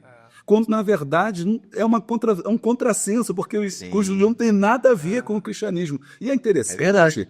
porque me remonta o que o apóstolo Paulo estava discutindo lá com os Gálatas, porque lá na Carta dos Gálatas, o problema todo que era colocado lá, das pessoas que eram judeus, que se converteram ao evangelho, mas que queriam que as pessoas... cumprisse a lei. Assim, gente, tem que fazer com circuncisão. Nada a Cristo ver, morreu por nós, nós somos Insano. pô, Ele tá falando, Gálatas insensatos, né? Pô, Gálatas insensatos. né? Ele vai falar justamente isso. Por quê? Porque nós somos um povo tirado do outro povo. Então, se você é judeu e se converte ao cristianismo, você tem que viver como cristão e não mais debaixo dos rudimentos do antigo. E aí a gente faz a contrário, a gente se converte e traz a cultura judaica. Trazendo a cultura judaica como se fosse elemento nosso. E a cultura judaica não é a cultura de Cristo. E não é a cultura de Cristo. Isso é interessante mesmo. Justamente, não é a cultura de Cristo. Ou seja, não tem nada a ver uma coisa com a outra. A gente deveria... e aí, quando nós pegamos o versículo bíblico, que haja paz em Israel. A Bíblia está falando lá, haja paz em Israel. Então, se é para haver paz, eu tenho que orar pela paz, não pela guerra. Pelo confronto, pelo conflito, ou achar que Israel está certo nesse processo. Porque, na verdade, não está... Esse já é o que eu acho mesmo, né? Que eles sofreram, e eles têm todo o direito de revidar, de lutar contra os seus inimigos, que não são os árabes. Essa é a questão. Não são os árabes, são os terroristas que estão infiltrados No meio aí, né? Só que, para matar esses terroristas, estão matando Todos inocentes. Muita gente E inocente. muitas crianças estão sofrendo. Eu acho que a igreja não tinha que tomar esse partido, porque ela tinha que orar pela paz por essas pessoas que estão sofrendo, que não tem nada a ver. Como se a gente visse uma comunidade hoje, no Rio de Janeiro, dominada pelo tráfico, a gente assim, vamos jogar uma bomba lá no meio, pra né? matar todo mundo. Exatamente. Não presta. Quer saber? Tá lá, mata todo mundo, pelo menos. Não vamos fazer isso, a gente não tem como fazer isso. E é o que está acontecendo hoje, infelizmente, né? O mundo está fazendo isso, a igreja está com essa ideia, apoiando. Por causa da mídia também, por causa dos críticos, por causa dos lives, por causa dessa política. E é interessante que a igreja, até às vezes, se posiciona politicamente a favor de X ou Y, porque esse candidato, ele apoia Israel, que aquele candidato... Contra... Que isso, gente? Não faz sentido algum. Não faz sentido algum, mesmo porque lá a discussão, como eu falei, não é religiosa. Totalmente. Nathaniel sobre religião, ele não está nem aí. O cristianismo, muito É política e grana. política, ele está de olho, ele é muito mal visto pela própria sociedade, ele está querendo fortalecer o seu partido e, em nome disso, ele vai fazer o que a mortandade naquela região. Né? Porque a gente vê até assim, manifestações de Israel contra a guerra. Sim. O próprio povo já não quer isso. E justamente, o próprio povo, se você for ver, tem muitas pessoas que são contrárias à política que está sendo feita agora, que infelizmente as pessoas estão fazendo. E é interessante porque as pessoas sem nenhum conhecimento, né? Eles são analistas políticos, geopolíticos, vão lá na internet e postam, sem saber necessariamente, na verdade, ele está comprando uma ideia que ele nem conhece, que ele nem sabe. E aí tem muita desinformação. E o campo religioso, o evangélico, né, sobretudo, comprou essa bandeira, entrou nessa bandeira de defesa de Israel irrestrito, e nós estamos vendo um apoio a essa política de destruição que está sendo... Assim como olhar para triste. o Irã demonizando. Justo. Só tem gente ruim lá, só gente... Pô, o evangelho não entra lá e não entra em um monte de outros países. Não, mas aí está uma questão interessante que eu estava pesquisando para gravar. Existe uma igreja dentro do Irã.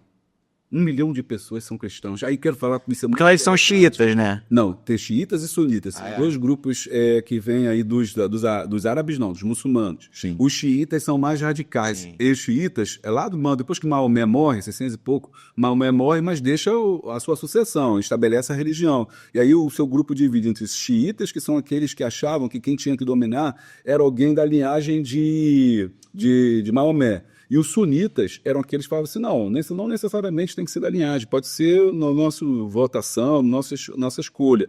Os sunitas são menos radicais, os xiitas são mais radicais. Se tiver que usar força, tem que usar força. Os sunitas não. Só que, recentemente, os xiitas têm ganhado força. E, por exemplo, Saddam Hussein era xiita. Então, ele é mais... Se você falar assim, pô, o cara é xiita, já sabe que ele é mais radical, assim, no caso, ele não é muito de diálogo. Mas não existem só xiitas, também tem sunitas. Então, lá na Pérsia, no Irã, tem xiitas e tem sunitas. Eles convivem bem entre eles, mas quando um assume o governo, né, geralmente ele vai infletir mais para essa região. E os terroristas geralmente vêm dos grupos. E o Ayatollah é xiita, no caso. O líder lá também é xiita. Então, por isso que depois que ele assume também, ele vai cada vez mais infletir nessa direção do urânio, da guerra, isso aí como velho diálogo, que era a tônica dos sunitas. Então, agora eu acho que me Tá falando da igreja que tem lá. Ah, sim, da igreja que tem lá. O evangelho chegou lá muito antes de Roma, porque ele foi para Macedônia através de Paulo. Então o evangelho, e África também, que a gente vai deixar isso para a África para outra discussão, nós já vamos concentrar só aqui para a gente não se perder. Mas o evangelho chega nessa região há muito tempo, na Síria, né, na região da Pérsia, há muito tempo. Mas muito tempo. Então, isso é um primeiro ponto. Quando a igreja vai se estabelecer em Roma, depois que o Constantino, em 445, o evangelho já estava lá, o cristianismo já estava lá, não com o nome de cristianismo, mas com o nome de seguidores de Cristo. Mas agora, recentemente, o que está acontecido? Há muitos missionários nessa região, só que eles não... O que aconteceu? O cristianismo ele é visto pelos árabes como uma religião do Ocidente. Eles não veem isso como algo que foi de Jesus, que viveu naquela região, porque segundo eles, e isso eu concordo, de certa forma, e a discussão também da África também, o evangelho, você vai dar polêmica aqui, mas ele foi embranquecido. Sim. Ele foi embranquecido, a sua raiz, que vem da África, que passa foi aquela parte todinha, ele vai embranquecido, com Jesus louro e tal. Olhos azuis. Os olhos azuis, então, os árabes hoje... Jesus europeu. Jesus europeu. Quando você vê os árabes hoje, eles olham para o cristianismo e falam assim, essa religião não é nossa, senão o Cristo não tem nada a ver com a gente. Então, qual é a tática dos missionários? É não falar de cristianismo enquanto igreja, nem católica, nem protestante, mas de Cristo. A pessoa de Jesus. As pessoas, eles sentam na figura de Jesus e eles se convertem. Que seria o que todo mundo diz.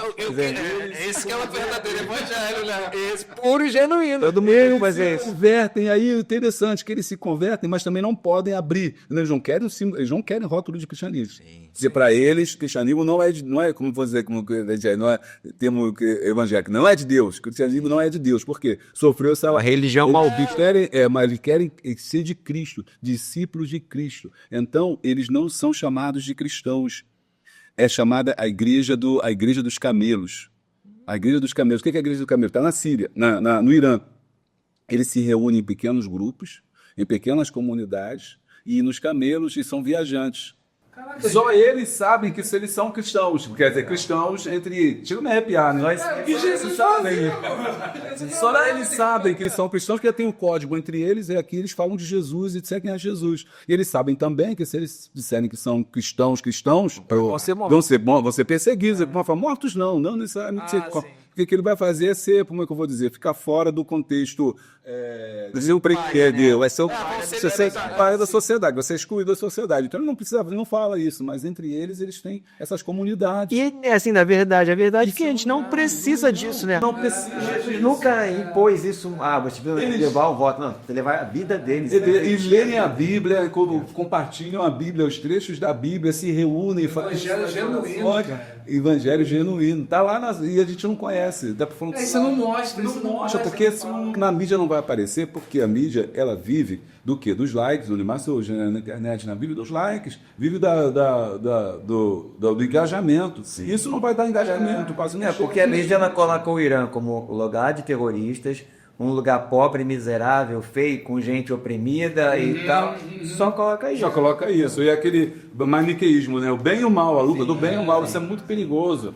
Porque os papéis às vezes são contraditórios, então ninguém é bom totalmente, ninguém é mal totalmente. Não há mocinhos E é interessante pensar nisso, porque, por exemplo, se você conversar com um americano qualquer e falar do Brasil, ele só vai falar sobre floresta amazônica e samba, mas nada, você por isso, sabe que é o lugar. Eu lembro dos Simpsons, um episódio dos Simpsons, que é assim, ele vem pra pessoa, tem macaco, o macaco rouba eles, isso, é floresta e praia, não tem mais nada. Entendeu? mulher pelada, acho que daquele jeito, carnaval. Então, como eles colocam.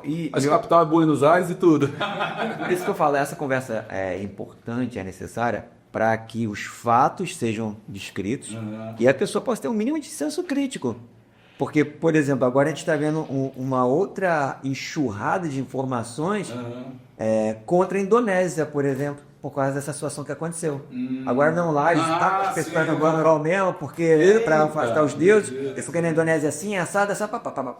E você cria o rótulo de país é assim, o país é assim, por causa de uma situação que aconteceu. Entendeu? Então, assim, é importante trazer fatos e verdades para que, beleza, o jornal de X ou de Y emissora, ele vai ter lá a sua questão, a sua linha editorial. Tem. E todas elas têm a sua... Eu estava ouvindo um jornalista ele falando sobre isso, que você pode dar a mesma notícia com as mesmas palavras e usar uma tônica em tal coisa. Porque o país terrorista localizado no Oriente Médio... Porque o país terrorista localizado no Oriente Médio... Você pode dar a tônica que você quer. Então, dependendo da linha editorial, a gente sabe como são nossas linhas editoriais aqui no Brasil, que vai vender Estados Unidos como Salvador da Pátria, que vai vender Estados Unidos como... os caras, quando convém, lógico, também. Convém, é verdade. Mas assim, a gente tem pouquíssima informação cultural sobre o Oriente Médio, porque, assim, você é professor, tal, tá no nível... muito da liga, mas o que a gente aprende ali no primeiro segmento, ensino médio, de história?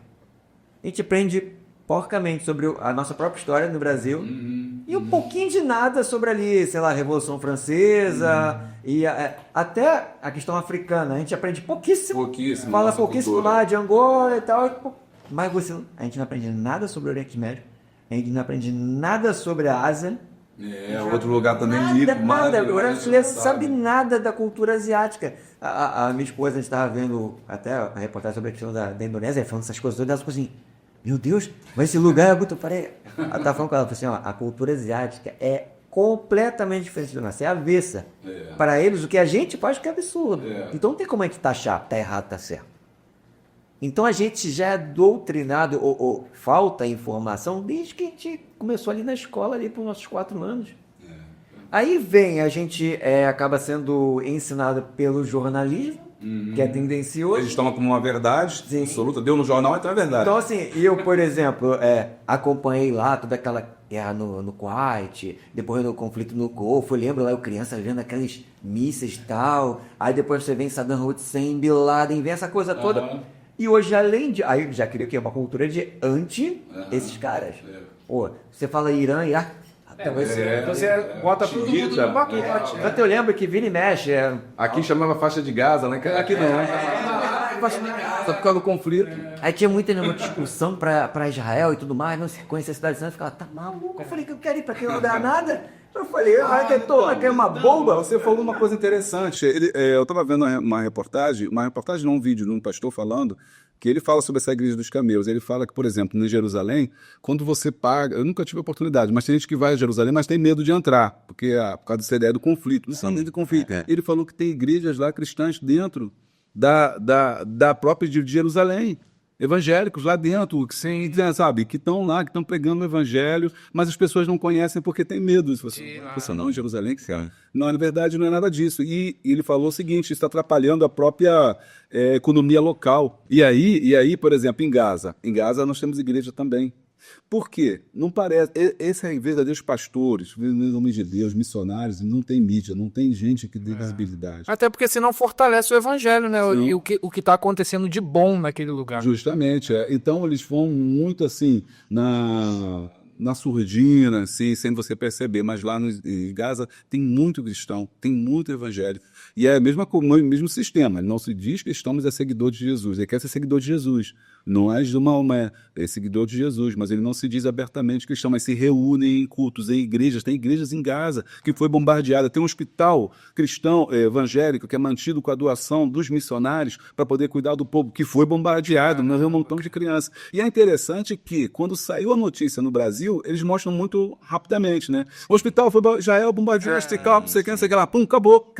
Mas se você está na internet e procurar as fotos dos médicos desesperados, porque não está chegando suprimento, e se eles dissessem pelo menos isso, que é um negócio da informação, é um hospital evangélico, pô, isso já... Ele está assistindo? Exatamente. Já pelo menos falar, tem alguma coisa aí, não sei o que, pelo menos para o cara tomar esse choque. Mas eles suprimem essa informação, né? Então você acha, não? Aí ainda falou assim, não, porque esse hospital tem a suposição de que os líderes do Hezbollah estavam no subterrâneo. Porque tem um túnel que passa, eles usam. Querem manchar de alguma forma, De né? uma forma, e dá reforço a essa narrativa. E essa narrativa é a narrativa que vai fazer com que a opinião pública esteja do lado, né, de Israel. A igreja, infelizmente, sem conhecimento, esteja comprando, né, cegamente a ideia de Israel, quando, na verdade, não deveria ficar orando pela paz. Eu acho que isso reflete algo mais preocupante. Porque a igreja, ela está muito influenciada pelo jornalismo e pelas redes sociais. Mas a igreja tinha que estar influenciada pela palavra. Porque ainda tivesse essa promoção de Israel ao detrimento do Irã e dos outros países, a igreja deveria sempre prezar a vida. Poxa, tem criança morrendo, vamos orar. Não, tem criança morrendo. O que a gente pode fazer? Que tipo de ajuda a gente pode fazer? Porque a igreja verdadeira... São os pastores, de certa forma, os líderes, que são aqueles que têm um poder de fala. Né? Sim, a gente sabe que existem os influenciáveis e quem influencia. Isso é sempre, né? A liderança, ela tem esse papel fundamental nessa situação, de você informar. Entendeu? Assim, gente, independente de certo ou errado, o nosso papel é orar. O nosso papel é ver se a gente consegue ajudar de alguma forma. Entendeu? Se A ou B, se crê em X ou Y, isso não importa pra gente. São seres humanos. Entendeu? É só a gente pensar, será que Deus está feliz com isso? Será que Jesus está feliz com isso? Com árabe, com até o terrorista. Jesus morreu por ele. Jesus morreu por cada pessoa que está sendo ali bombardeada, que está sendo influenciada pelo inimigo, que está sendo passando necessidade nesse momento. Então, nosso papel não é defender Israel, não, poxa, os caras atacar, tem que atacar mesmo. Não, porque os caras estão explodindo as coisas no mundo aí, não, tem que acabar com o terrorista, tem que acabar com o terrorista mesmo, porque o Senhor é espada. Entendeu? Pô, aí o cara pega um monte de referência do Velho Testamento e usa, entendeu? Verdade. Gente, o Velho Testamento acabou.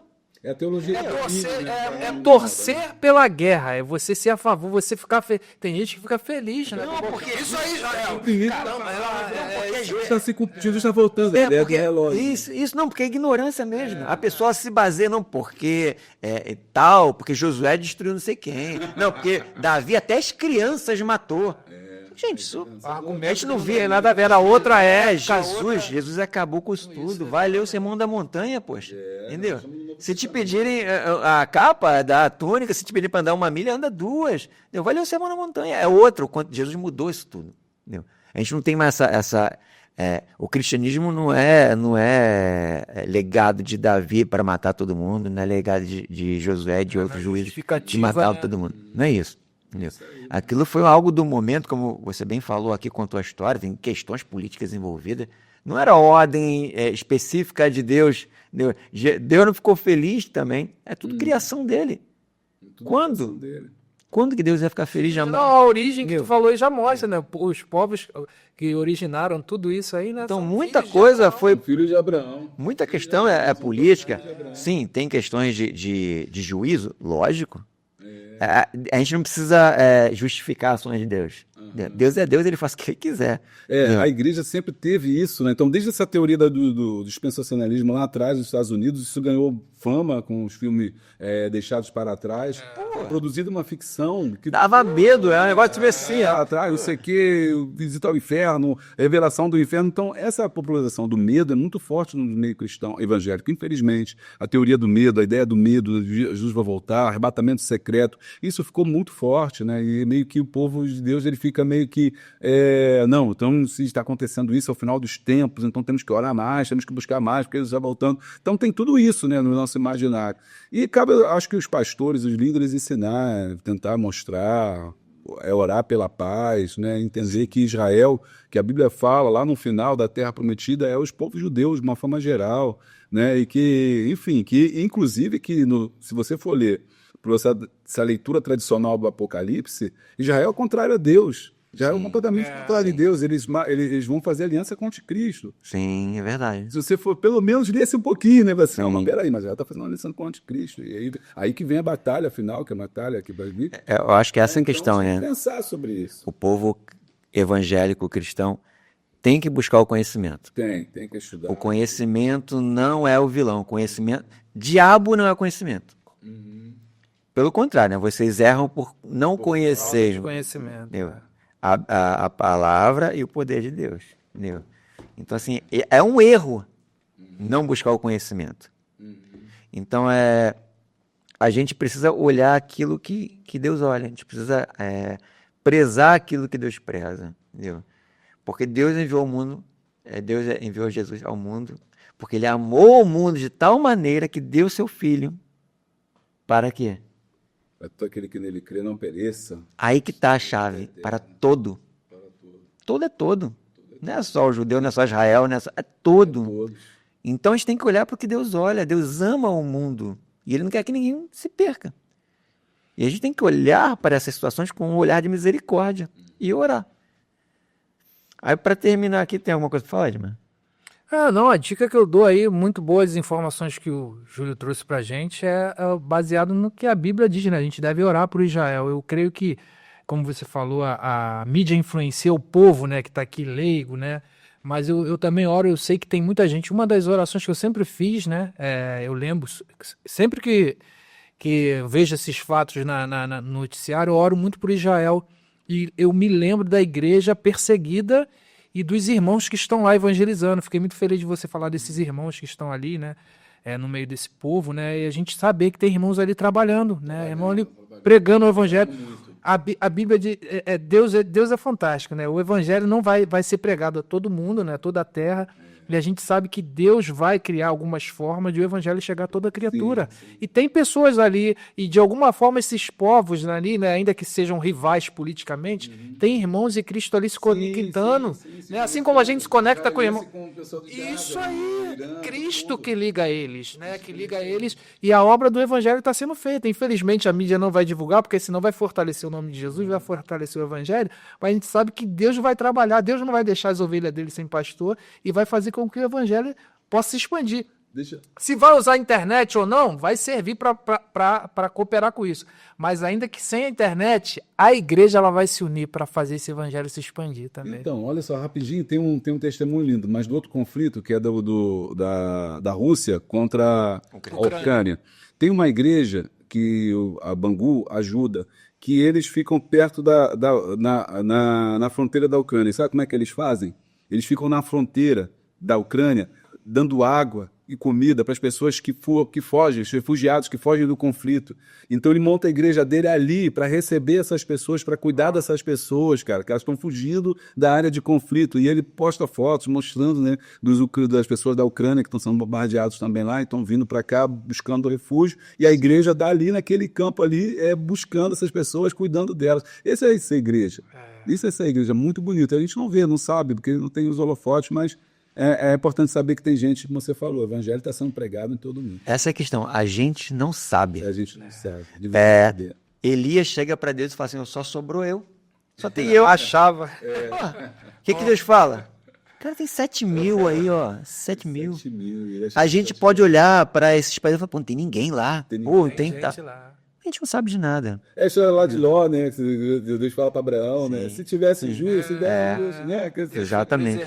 Preservando. Então, assim, devemos orar por Israel, devemos orar pelo Irã, devemos orar para quem está precisando pela paz. Entendeu? Então, Júlio, dá um recado agora para quem está assistindo, ficou até agora. Ok. Aquele recado que você, dessa situação toda, que você gostaria que as pessoas entendessem. Então, eu gostaria mesmo que buscasse conhecimento, né? Não tomasse partido nem de A nem de B, mas orasse pela paz que a Bíblia fala, que haja paz em Israel, haja paz em Jerusalém, que haja paz também na casa dos palestinos, orar pelos aqueles que sofrem, pelas crianças, as pessoas inocentes, nada a ver com esse conflito, né? E que, infelizmente, muitas vezes as igrejas encampam essa ideia da guerra, do domínio, do eu contra eles, que tem que matar, mas não é assim. Cristo não nos ensinou isso, né? Cristo nos ensinou o amor. E aí busca formação, e procura ao vivo, contraditório, mesmo quem pensa diferente, que é assim que a gente cresce. A gente tem que quebrar essas bolhas, né? Que a gente vive numa bolha, a gente só conhece aquilo, só vê esse tipo de TV, só vê esse tipo de documentário, enfim, mas você tem que ouvir também o outro lado e tirar suas próprias conclusões. E você que é pastor, que é líder, né? Se informar um pouquinho, buscar isso. Eu vejo, infelizmente, os cultos de missão tem toda essa, na Assembleia de Deus, sobretudo, tem toda essa roupagem de Israel, e a gente está vendo isso que é contrário às Escrituras. Nós somos cristãos, né? Não somos judeus, eles devem rir da gente. Ao ver que a gente, a igreja, o caminho que a gente está seguindo. Então, ore por Israel, ore pela paz, que é fundamental, que é isso que é fundamental, e esperar aí a volta de Cristo. Vai buscar pessoas de todas as tribos, todas as raças, todas as etnias, todas as nações. Amém. Ótimo. Gente, muito obrigado. Vocês que ficaram com a gente até agora. Todos os contatos e canal e tudo para você chegar a mais conteúdo do Pastor Júlio vai estar aqui embaixo na descrição desse vídeo. E até o próximo vídeo.